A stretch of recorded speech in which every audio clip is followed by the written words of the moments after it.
ಎಲ್ಲರೂ ಕೂಡ ಜವಾಬ್ದಾರಿ ತೆಗೆದುಕೊಂಡು ಈ ಚುನಾವಣೆ 6 ಚುನಾವಣೆ ಕೂಡ ನಾನು ಎಲ್ಲ ಗ್ರಾಜ್ಯುಯೇಟ್ಸ್ಗೆ ಮತ್ತು ನಮ್ಮ ಶಿಕ್ಷಕರಿಗೆ ನಾನು ಮನವಿಯನ್ನ ಮಾಡ್ತಾ ಇದ್ದೇನೆ. ನಮ್ಮ ಸರ್ಕಾರ ಈ ರಾಜ್ಯದ ಪ್ರಗತಿಗೆ, ಶಿಕ್ಷಕರ ಪ್ರಗತಿಗೆ, ವಿದ್ಯಾವಂತ ಪ್ರಗತಿಗೆ ಎಲ್ಲ ತರದ ಕಾರ್ಯವನ್ನು ನಾವು ಮಾಡ್ತಾ ಇದ್ದೇವೆ.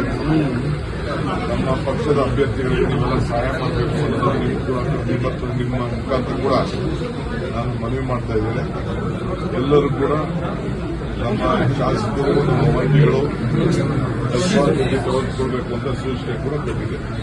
ಪ್ರಜ್ವಲ್ ರೇವಣ್ಣ 31ಕ್ಕೆ ವಾಪಸ್ ಬಂದು ಎಸ್ಐಟಿ ಸರೆಂಡರ್ ಆಗ್ತೀನಿ ಅಂತ ಹೇಳಿದ್ದಾರೆ. ರಾಹುಲ್ ಕಾಂಗ್ರೆಸ್ನವರು ಪಿತೂರಿ ಮಾಡ್ತಿದ್ದಾರೆ ಅಂತ ಹೇಳಿ ಈಗ ಅವರು ಏನ್ ಬೇಕಾದ್ರೂ ಹೇಳ್ಕೊಳ್ಳಿ, ಬಾಯಿಗೆ ಯಾರು ಬೀಗ ಹಾಕಕ್ಕಾಗಲ್ಲ.